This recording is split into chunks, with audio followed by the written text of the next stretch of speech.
wonder as I wander out under the sky, how Jesus the Savior did come for to die. For poor unreal people like you and like I wonder as I wander out under the sky. From the First Congregational Church of Webster Groves, United Church of Christ, this is Wonder and Wander. This is a gathering for spiritual misfits and anyone interested in exploring faith beyond borders that no longer work for them. No matter who you are or where you are on life's journey, you're welcome here. I'm Dave DeNoon, the pastor at First Church, and with me are Halley Kim, our pastoral assistant, and Merrimon Boyd, a member of the congregation, who is the Reverend Merrimon Boyd. Every week when we gather here, we offer bullet points. And so this week, Halley, would you start us off with some bullet points? Sure, Yes, I would love to. My name is Halley Kim. I'm the pastoral assistant here. Last week, I told you all that I am a wife and a mother. I thought I would tell you this week that my grandmother was very spiritually promiscuous. She had a pendant of Mary that she wore all the time. She read from the Talmud. She had Buddhas everywhere. She was just an equal opportunity spiritual seeker. And that was very formative. It took a long time for her influence to be formative. For a while, I was an evangelical Christian, but she modeled for me that God can be found in lots of places. That's wonderful. That's great. That is. I'm glad. Well, I'm Merrimon Boyd, Merrimon Ramot Boyd, and I just have one bullet point this week, and that bullet point is this: I am a church goer. I can actually and honestly say I never miss church.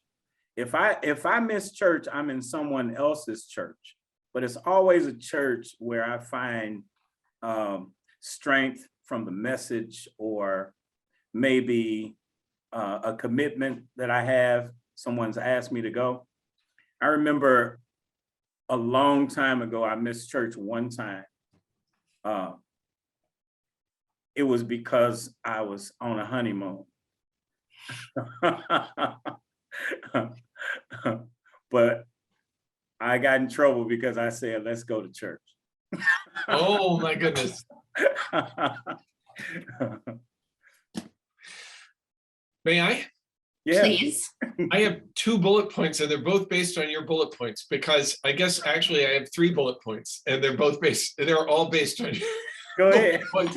Because first of all, I am a very reactive listener, and I'm always hearing things and absorbing them and feeding them through my own processes. And I had reactions to Halley, your grandmother being a spiritually promiscuous person. I have served. I grew up in the United Methodist Church. I was baptized by a United Church of Christ minister. I worked as a secretary in a Presbyterian church. I get around myself, but it was all Christian stuff. So it was ecumenical. I was going to say. It was not quite nearly as unbounded as your grandmother was, but Yeah, she beat you. Yes, she sure did. Although I do have a wonderful book on my shelf back here called The Joy of Sects. S-E-C-T-S. Saxophone? No, Oh, S-E-C-T-S. Oh, okay, great. Which is about, just an appreciation of lots of different spiritual traditions. Yeah. I'll put it on the desk later.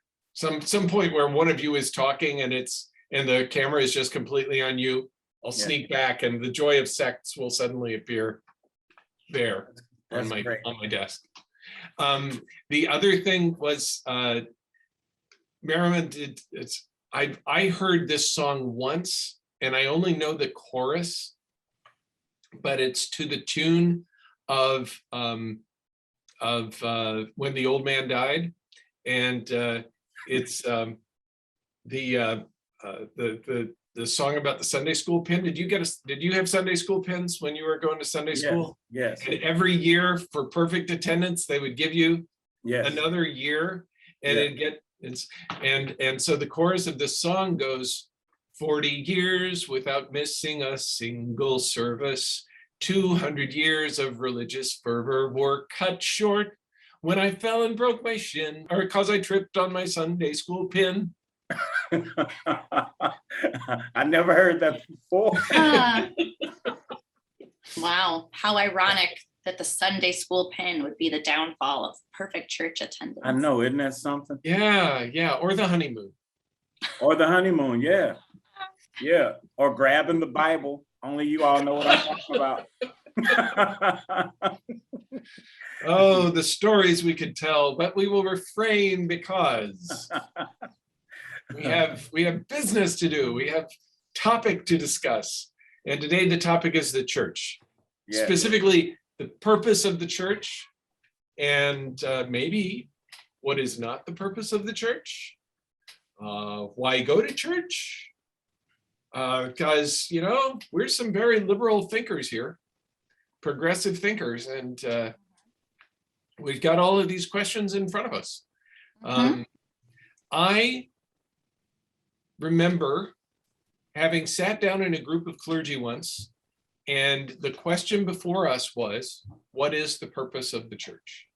And I sat back and waited for somebody else to answer, because I will be honest with you, I did not feel like I had a compelling response. But the person seated next to me was an Episcopalian priest.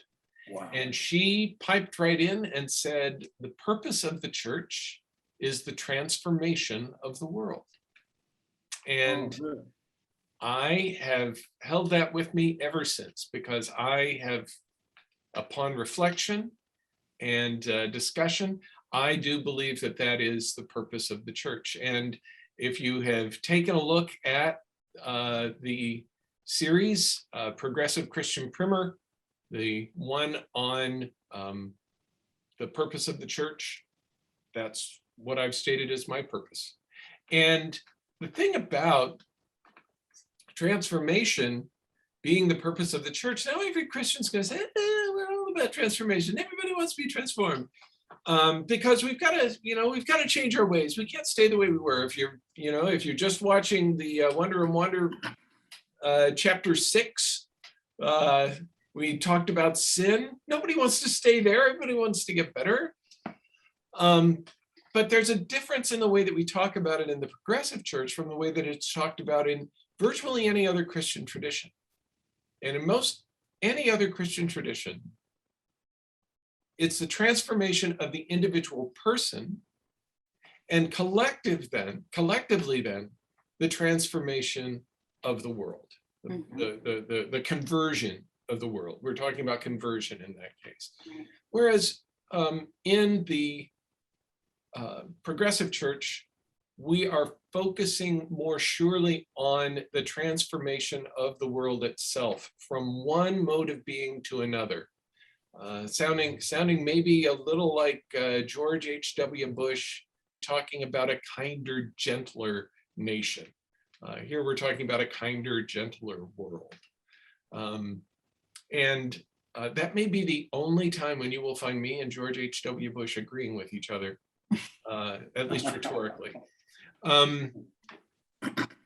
But what I know from my own experience and from my own hearing is that those other traditions are, and ours for many, many years, until about 100 years ago, we were arguing that the transformation of the world meant the transformation or the conversion of the individual soul from one mode of behavior into another, from sinner into righteousness. So the problem that we have with that is that that transformation is designed to towards the afterlife. You're going to be dead a whole lot longer than you've been living, And so you want to have the happiest afterlife you can have. And that's what salvation means to these traditions. And therefore, you want to be transformed for yourself so that you will not go to hell. Because hell is forever, just as heaven is forever. We don't think that way. We don't think that way. And we have watched the decline of the main line. Indeed, as part of that, the decline of the progressive church. And I think that one reason for that is because we do not have, at least perceptibly, we do not have as compelling a message ourselves as, say, an evangelical church would, in telling people, you must be saved now in order for you to be able to go to heaven. And you have to save as many people as you possibly can because you don't want them to go to hell. Right. And you have to get saved today because you might get hit by a bus tomorrow. Who knows? Who knows what happens tomorrow? Saved from the wrath of God to come.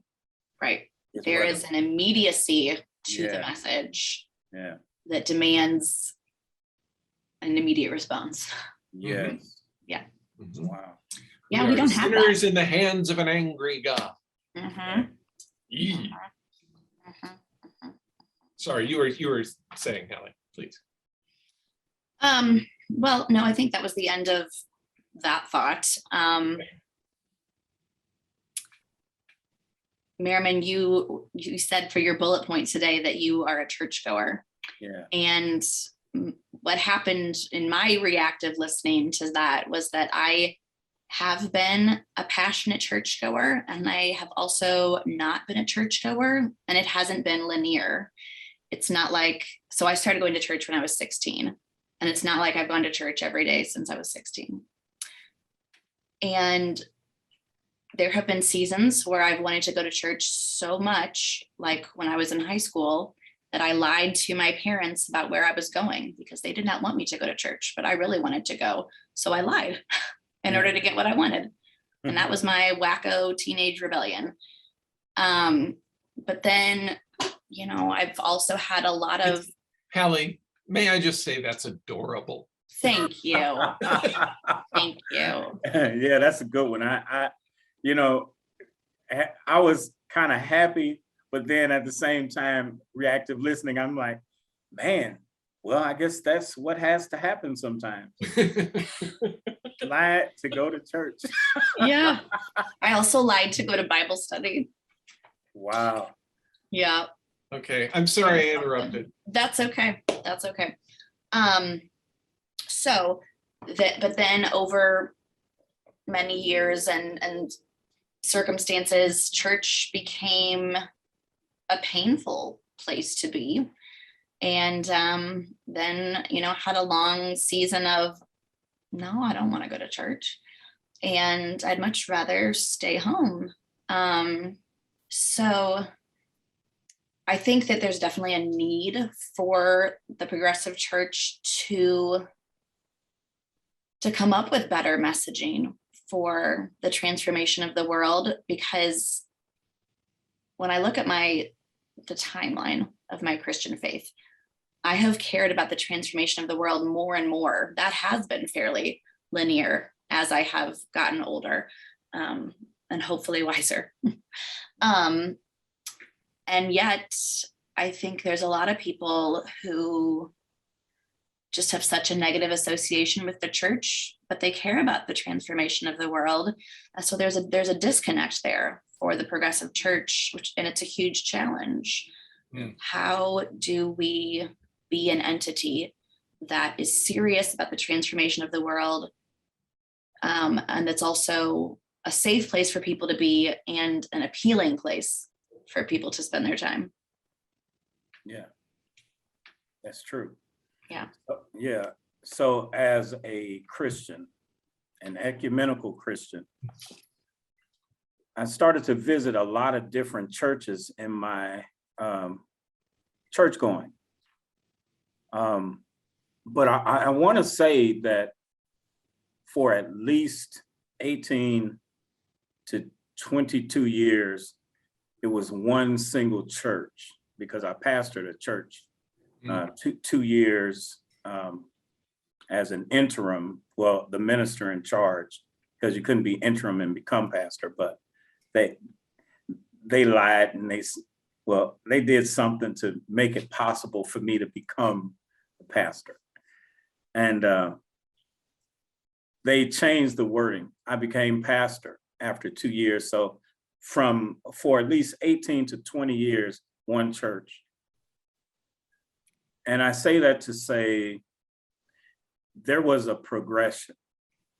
Something happened, tension built, where I started to wrestle with the idea, why is it important to go to church? Mhm. And why is it important to go to this particular church? And so,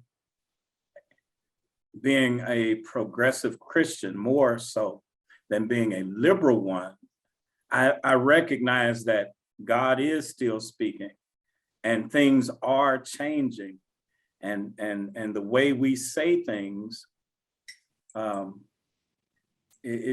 messaging should be so clear that no one should be confused as to why they go to church. And so I started thinking about those things, and this is what I discovered.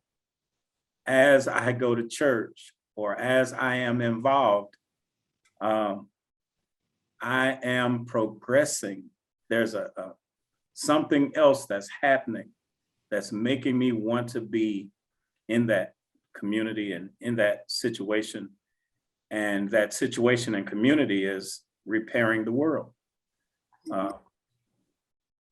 And it's just a growing thing too. Yes, you mentioned repairing the world last week in our conversation, and you've sort of transitioned us at this point into the next portion that we wanted to talk about, which was why. Why do people go to church? What's the reason for going to church? Mhm. I know I've got some reasons, but I want to hear yours first.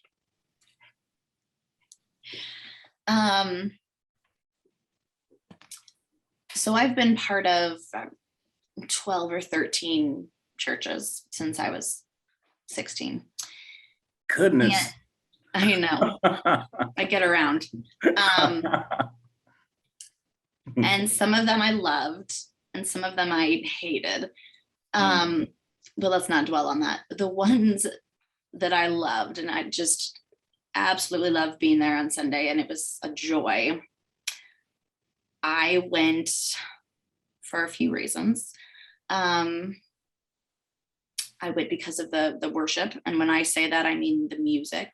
I went because it provided for me an opportunity to commune with God corporately. The togetherness of it was meaningful to me, is meaningful to me. I did go because of the people, loved the people, loved the rhythm of church, being with those same people, that same community on a weekly basis or more than that. I loved the sermons.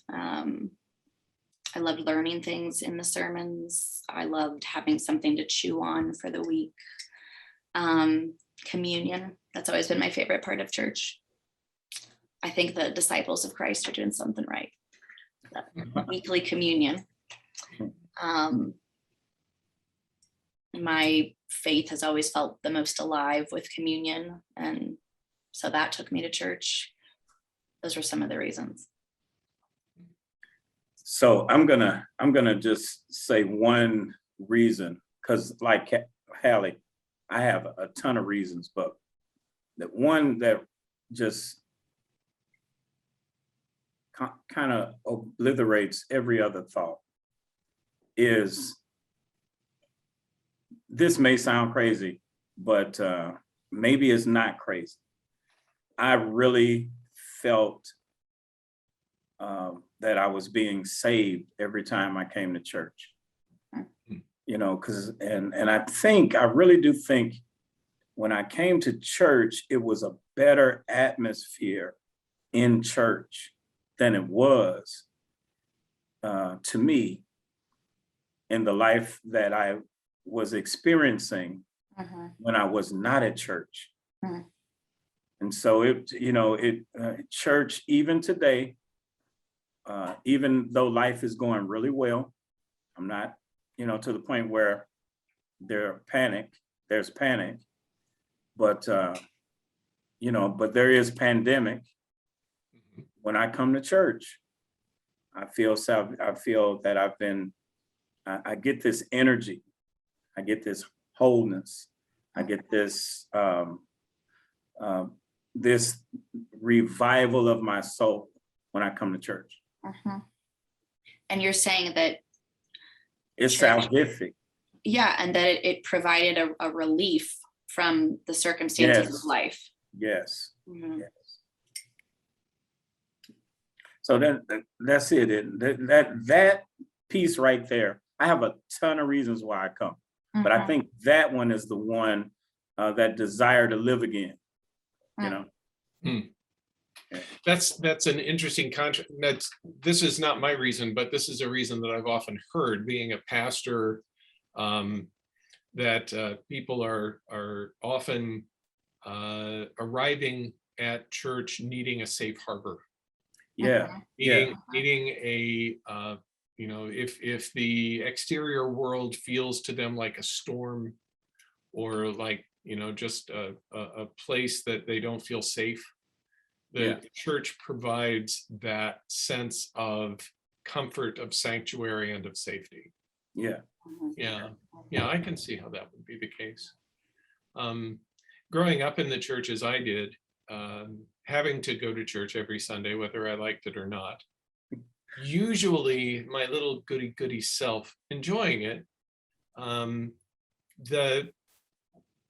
but moving from church to church, because my father was a pastor and then he was a chaplain. And so when he was a pastor, I would go to the church that he served. When he was a chaplain, I would go either to the church where his ministry was located, or else we would go to other churches when he would be doing fundraising and that sort of thing. What I came to appreciate was the community. And I know when my sister and I talk about what it was like growing up in a minister's family as a couple of preachers' kids, the people whom we knew at the church were our people. We didn't have any family in the area. So we always had these folks to connect with, and played with the kids, and were nurtured by the grown-ups, and fostered by the teenagers. And what I remember most fondly, before I was paid to go to church, what I remember most fondly was the community. When I was working in Colorado in my gap year between my first and second year of college, I was there during the summer for the guest. I worked on a guest ranch, and during the summer I was there doing trail rides, and I was the cook, and so I got taken out on trail rides, and I'd cook lunch and supper, and if we stayed overnight, I'd cook breakfast. Then the fall came, and after the hunting season was over, I was the caretaker of the ranch, and I took care of 23 horses, 3 mules, 5 dogs, and an assortment of different farm animals in addition to that. And it was, a friend of mine told me that it sounded like a Disney movie. I could characterize that, especially if I was having fairly long conversations with any of the other animals. But what actually happened was that I was lonely. Yeah. And a United Methodist Church was in town just a few miles away. I think I was 8 miles out of Mancos, Colorado at the time. And I went to Mancos United Methodist Church and just was embraced by that community. And when holidays came, they invited me, for actually for Christmas, my dad came out, but I introduced him to the community on Christmas Eve. On Easter, there was a family that lived just up the road from me that invited me for dinner. It was that church was somewhere that I knew I would be accepted. Now that I am a minister, I truly enjoy putting together liturgies and coming up with creative things and working with creative minds such as your own towards developing worship services that feel gratifying for people to be here, and to develop messages that invite people into a deeper understanding of their discipleship. Those are all of our reasons to go to church. None of them, I would note, have anything to do with us going to hell or being worried about going to hell. You know what? That's something. That's so true. Yeah. But I think, I've heard you say, Merrimon, that one reason to go to church is to meet Jesus. Yes. And to somebody who may be watching this as a secular person and having heard everything that we've just said, for us then to say, I go to church to meet Jesus, is either going to blow their mind, or they may have switched over to another video by now. Oh, there we go. There's the crazy part. Click. Yeah. Here's another thing. Yeah. You need Jesus. Okay. That's so crazy to me. Are you saying that? Are you saying that people say that? People say that.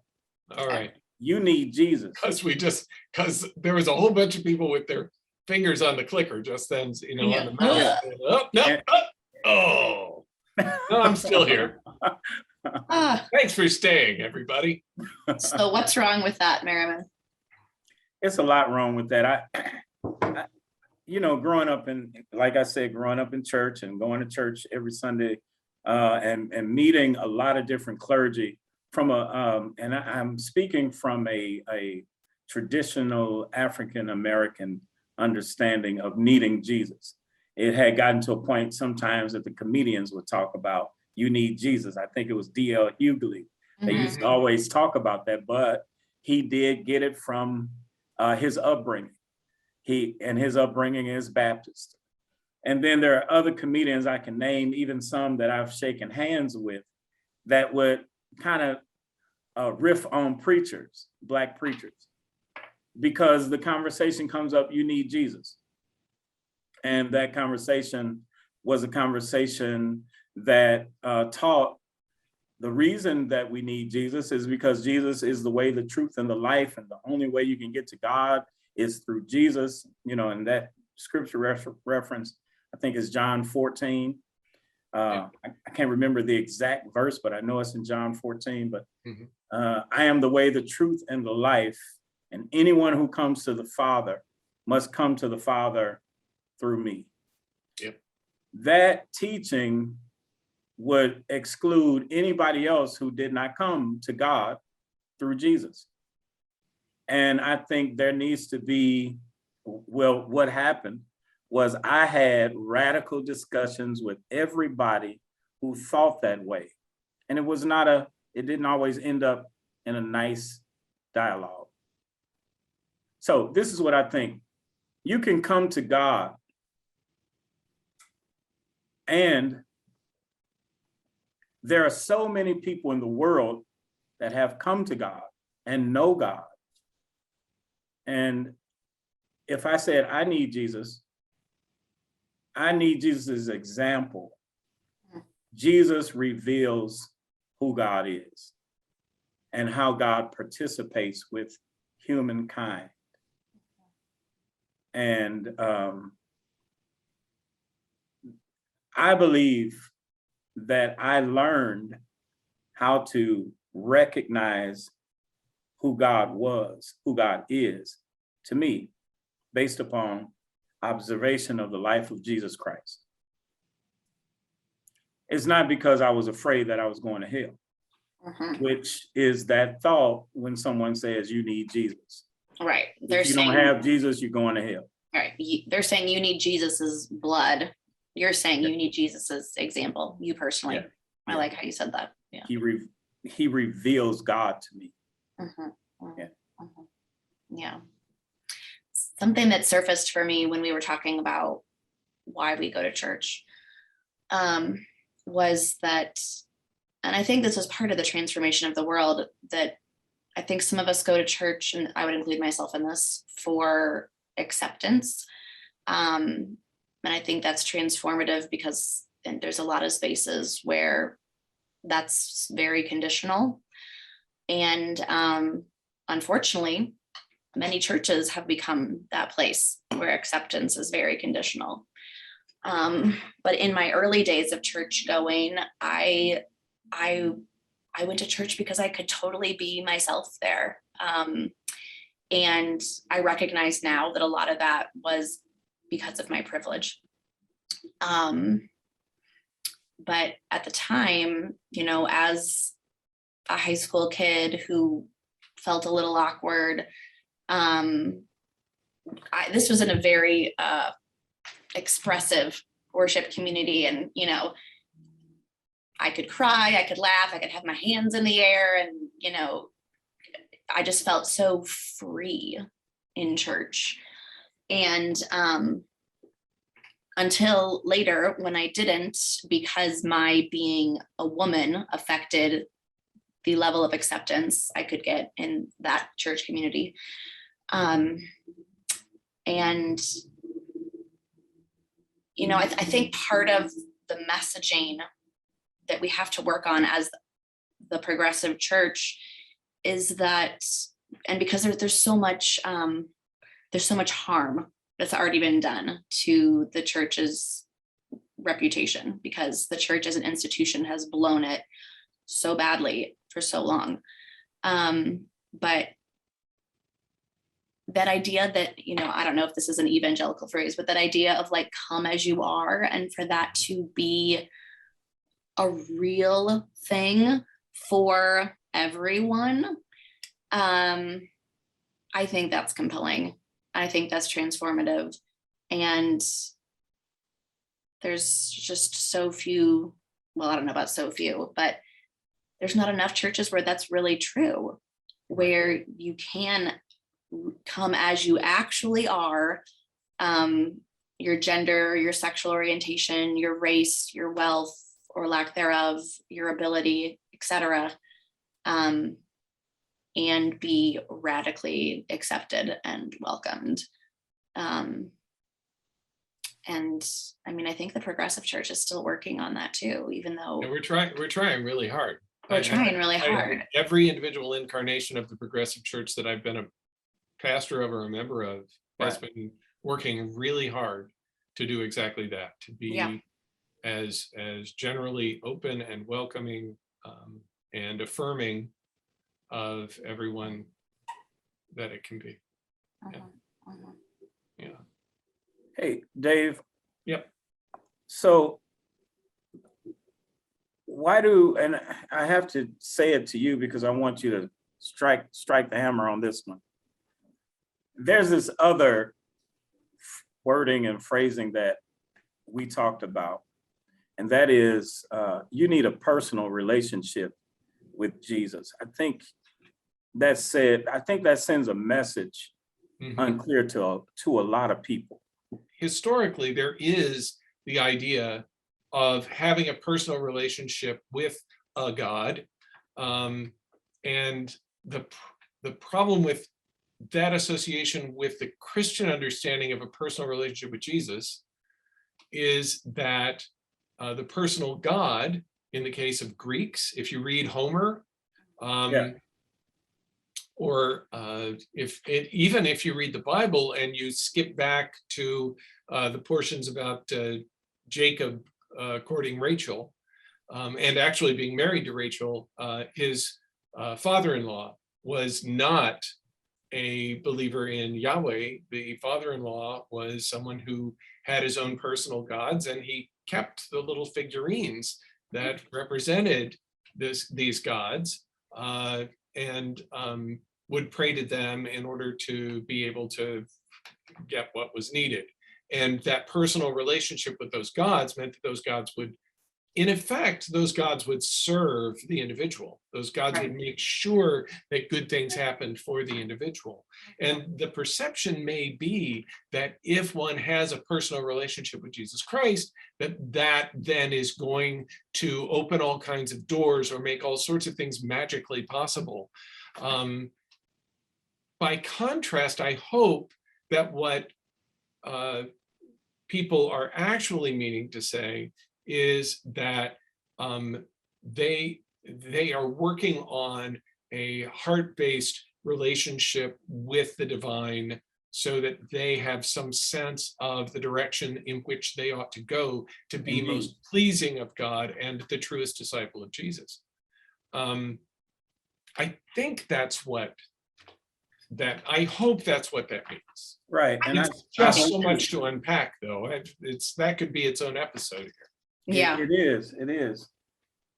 Because if I say to somebody, you need Jesus, and I don't explain what I mean, or if I say you have to have a personal relationship with Jesus, and I don't explain what I mean, and they're used to win souls, and that's what they're understood to be used in, then that could be problematic. What I know is that you and I have talked about church being the place to meet Jesus. Yes. And I guess we did talk about this a little while ago, because we were talking about how crazy it sounds. Yeah. But you didn't really make it not crazy. I can't guarantee that I can make it not crazy. But give us some more cowbell on what meet Jesus means. So in the case with the idea of the resurrected Christ, that was an idea that was very, very strongly developing in the first century. Paul doesn't mean the same thing about it from one letter to the next. And it starts off, and it's a very literal thing that happened, and then as it unfolds, it becomes that much more a metaphorical event, and an event that we can then apply to ourselves and can imagine ourselves being baptized, and that baptism being like that resurrection. And eventually Paul's talking about the church as the body of Christ, and therefore there is a resurrected reality that is happening all the time by the fact that the church exists at all. And we then, as participants in that, meet the Christ in every individual that is there with us. And they meet the Christ in us. Yes. That it is very Buddhist. The Buddha in me greets the Buddha in you. If you may know that's a Buddhist greeting. But the Christ in me greets the Christ in you, meets the Christ in you. And we begin and at that point we are plumbing one deep mystery, because none of us, I hope, none of us has the audacity to believe that we are even like the Christ, let alone being the Christ, certain psychological studies notwithstanding. So the idea of, at least for me, the idea of meeting Christ when we go to church, and that is something that we need. Exactly. So meeting Christ and needing Christ needs to be expressed more humanly, and in more terms or messaging, in a way that makes people not feel demoralized, Mhm. or what is it, dehumanized, Mhm. because sometimes churches can be so abusive Mhm. that people, again, feel so unworthy that they never meet Jesus. They never meet the humanness of Christ, Mhm. and they never meet the Christ who shares and reveals the love of God, Mhm. because they're Yeah. too busy stuck in that That rut, shame spiral. that Yeah. shame spiral. Yeah. Thank Yeah, you. I love this Buddhist idea of meeting Jesus. My spiritually promiscuous grandmother used to say that the Christ in me honors the Christ in you. Mhm. It's I rich. feel like the need language around Jesus just needs to get tossed out. I don't think it's helpful. I think it comes across as coming from like a holier than thou place, like you need Jesus. And I just don't think it's particularly helpful. I think that, and especially because in this conversation of what's the point of church, why go to church? Church is not a social obligation anymore like it used to No. be. So Yeah. people only go to church if they want to go to church. I mean, they might need it in some way that they're probably not even aware of, but if they don't want to go, then they don't, because it's just not something that you have to do anymore. It's not an obligation. So I want the progressive church to start talking more about, let's not talk about needing Jesus. Let's talk about what's good about Jesus. Why should we care about Jesus? What's desirable about Christianity? Right. There are more places than the church in order to be able to find a way to transform the world. Right. Mm-hmm. What is unique about the church? Right. Lots of organizations out there.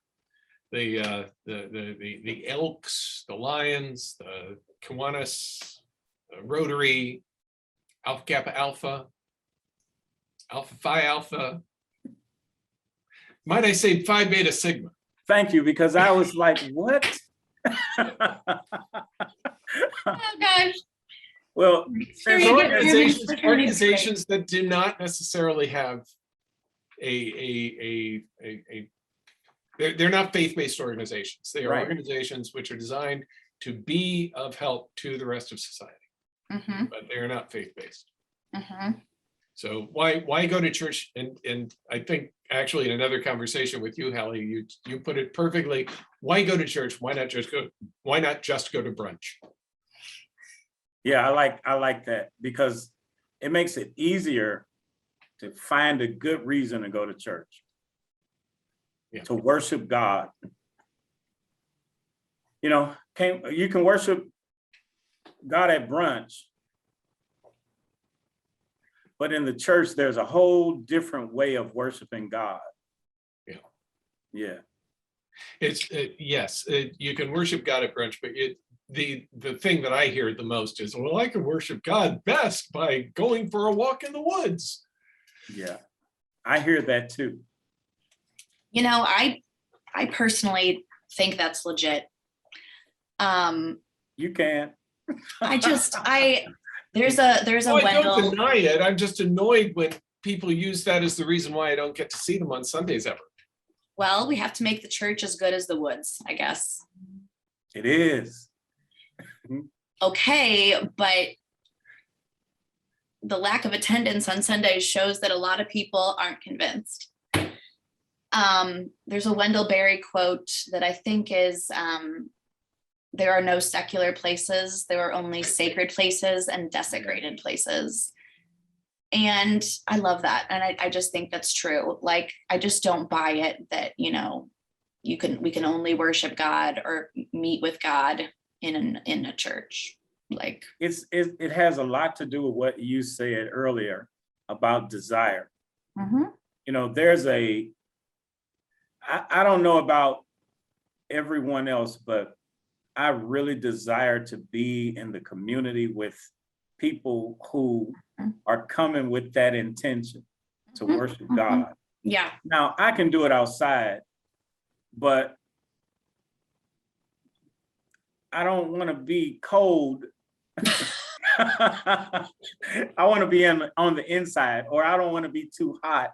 I want to be on the inside. Or if I go to church, and I'm talking not the building, and I go to a brush arbor, which I don't know anything about it, but I do know that's my upbringing. That's my ancestral heritage. Yes. And I'm just learning more about that. And get this, Halley, when I first started preaching in 1989, I used to go out into the woods, into Forest Park or into some trail somewhere. And I would tell my mother, Mom, I'm going to church. And she would say, boy, it's Wednesday, and that's where I would go. So I think it's that desire and that intention. Oh, yeah. And I think people are lacking that desire and intention to go to a church building. Well, and that phrase when you read something that was really meaningful, or someone says something really meaningful and you say, you just took me to church. That idea that transcendence can be found in all kinds of places. And I think this is part of the that idea that has come up in a few sermons over the last few months of the rummage sale that happens every 500 years. The church as an institution is changing a lot. So the idea of what church even is in flux right now. I have a hot take. You guys can tell me what you think of this. I wonder if part of the reason that church as a concept is not as compelling to the masses as we want it to be is because they see us talk about the transformation of the world, but hold really tightly to the way we do everything. Like, we're going to transform the world, but we're not going to transform ourselves. And we're really not going to transform the church because we've done it this way for 500 years. And that's good. That's good. That's good. Like, so are you really about transformation? Because it doesn't look like it. It was actually a young member of a congregation that I was a part of as their pastor. And he was wondering aloud why there weren't more people his own age who were there at the church. And I had a number of different answers for him, but one thing that I asked him was, what do you particularly like about the church? And he said, I love singing the doxology, and I hate the fact that you keep changing it from one week to the next, and it's not the same words, and we've been singing it that way for 600 years. If something's not broke, why fix it? You know what? I hate that you said that, because no, Dave, there are some words that I have held dear on the inside, songs that I've sung in church, and words that and sometimes I lament and I say, man, why is it that we don't do that anymore? Now get this, if I'm in a group and everybody's like 20 years younger than me, that song and those sayings, they just don't work. Yeah. I don't think we can sell transformation of the world if we're not willing to embody that as an institution, because then we look like hypocrites.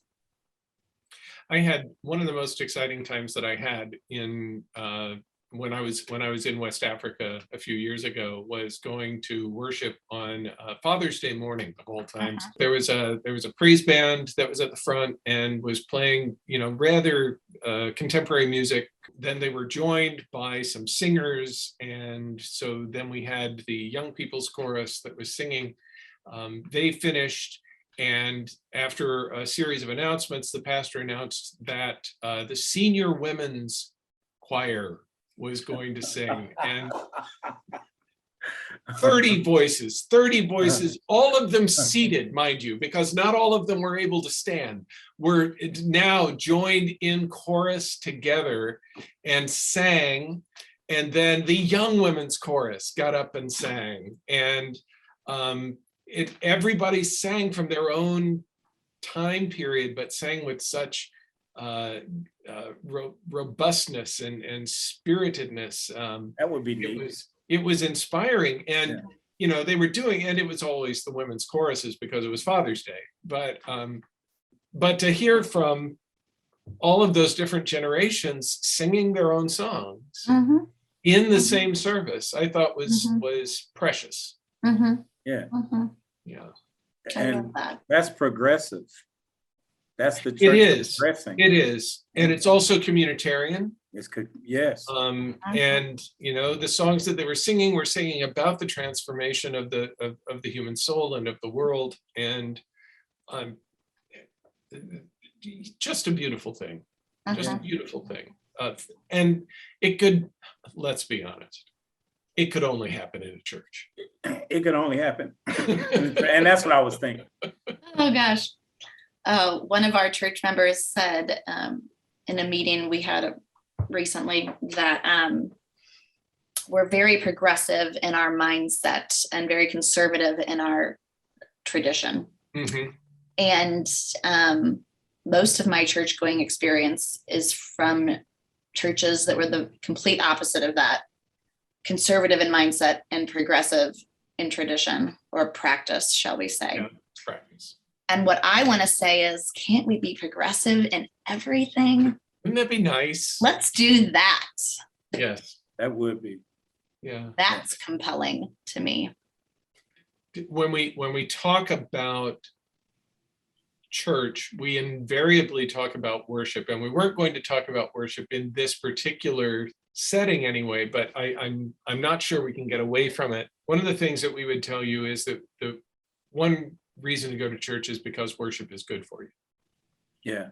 And it's in moments such as those that we've been describing that you come into contact with meeting Jesus, with hearing this progressive testimony, finding yourself in a better place, seeking a better day.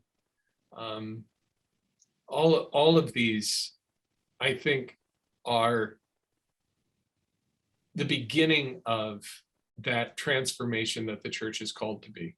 Yes. Mhm. You know, church is that thing that is different from everything else. And the thing we have to hold on to for people like me who like to go to church, what we have to hold on to is the fact that I can go somewhere totally different from everything else outside of what I do.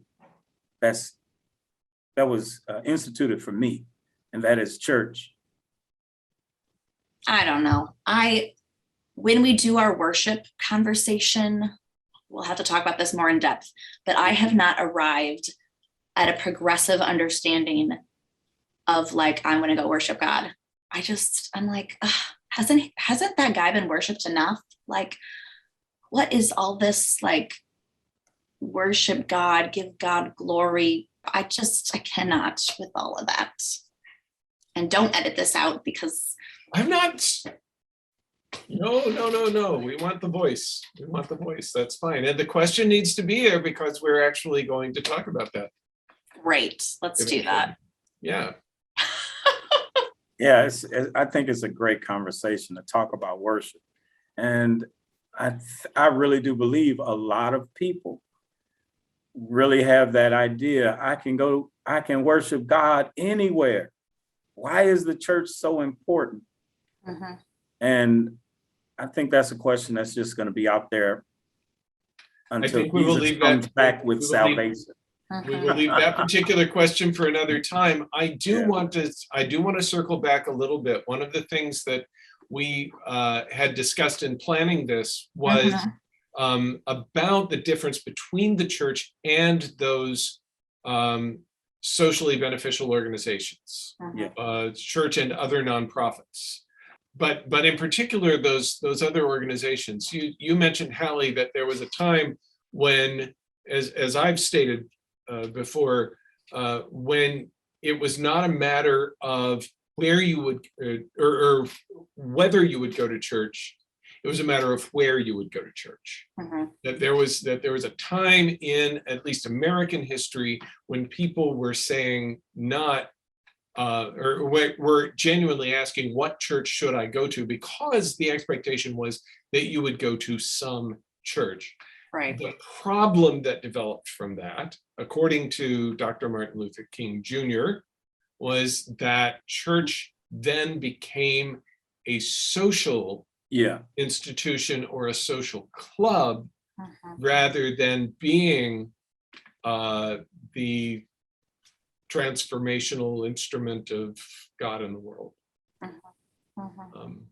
I think our progressive churches, which remember the halcyon days of when we were packed to the gills, we have here a church building that in its completeness was designed to house as many as 1,500 people on a Sunday morning, not necessarily in the worship space, but between the worship space and all of the learning spaces throughout the building. It could accommodate as many as 1,500 people at a time. And we're not there anymore. We don't even, we accommodate maybe a tenth of those when COVID isn't raging. And that's a good Sunday. That's a good Sunday. That's a real good Sunday. I have 150 people here at a time. You reminded me of the civil rights era, 50s and 60s. I think one of the persons that came up with the idea of Black Power, I think his name was Wright, Richard Wright. He was one of the first people to come up with the expression Black Power. After Martin Luther King, his death, I think it was the Black Panthers and Huey P. Newton and someone else who came up with the idea of gaining this Black Power. But thinking about Dr. Martin Luther King, James Cone, Malcolm X, and this one particular song that Miss Skinner had us sing when I was in school about the civil rights era. She had us singing, "We Shall Overcome." And I said, that's not a church song. I said, why is that focused on church? Because that's what everything was I was a kid. So I said that to say this. Liberation was the ideal of the Black church. We shall overcome someday. Oh, deep in my heart, I do believe we shall overcome. And what is it that we are fighting to overcome is to be loved and recognized as human. We shall overcome the racism. We shall overcome the disparity in wealth. We shall overcome bad housing. We shall overcome. And that I read somewhere was the fight of the day. But then when night came was when worship happened, which strengthened us to go back out there the next day to fight again. So that was done in the church, in the church building, and it was considered church. So much so till in 1982, 83, when I was in the choir singing in school, "We Shall Overcome," and learning about liberation in the church. The thing is, the church for Black community, for Black humanity, was liberation, which is a totally different idea from Western theology. Right. Or the Western mindset. One of the big questions that we've been faced with, especially since Ferguson, is the question of, is there hope for the white church? Is it possible for the church to develop, if we've got Black theology, can we develop a white theology that both honors I'm sorry. both honors who we are and at the same time acknowledges our sinfulness and the harm that the white church has done to entire nations of people. And there I'm speaking of First Peoples here in the United States as well as continents of nations across the ocean. Is there a way for us to be affirming of ourselves as former colonizers and to acknowledge that part happened and also to be saying that there is hope for us, that we don't, that is not who we must be, that there is a different way of being. And I don't doubt that this is the question that the Roman Church should have been asking back at the turn of the 4th century, and that instead got ignored, neglected, and became the instrument of terror that the Western Church became throughout the world. Yeah, I think the only way that the white church survives, the only way the white church should survive, is if we truly repent from all of that. Yeah. I mean, and everything you're saying just takes me right back to our sin conversation from last week. I think at a really deep level, if you can't, I think of the 12 steps from AA. If you can't say, this is who I am, a colonizer, if you can't say that my ancestors raped and pillaged and enslaved people, if you can't own that, then you can't grow, you can't change, you can't actually be progressive. You can't. Right. I mean, I think about how Germany has done such a better job than the US in owning their, national sin, the Holocaust, of course. And I don't know how much the German church had to do with that, but I haven't been to Germany, but I have family members who have, and it's pretty prominent from what I hear that this is who we were, this is what we did, and we can't ever forget that. Where, here in America, it's like, no, we've been perfect forever. And and even the arguments in politics of, critical race theory. Right. They don't want to recognize our American stories. No. Because that's what they are. They are our American stories. If the purpose of the church is the transformation of the world, as I think we talked about to a certain extent last week, talking about sin and the way that it arises for individuals, the transformation of the world begins, as it does with the individual, it begins with these different manifestations of church. Yes. Recognizing our own problems, That's recognizing our own disease and dis-ease, yeah. And God's called to us towards wholeness. And that's another reason to go to church, because that kind of transforming work cannot be done in isolation. Right.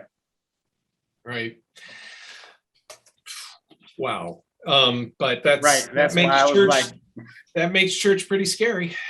Yeah, it does. Pretty intimidating. It makes church pretty scary, pretty intimidating. But and also say it.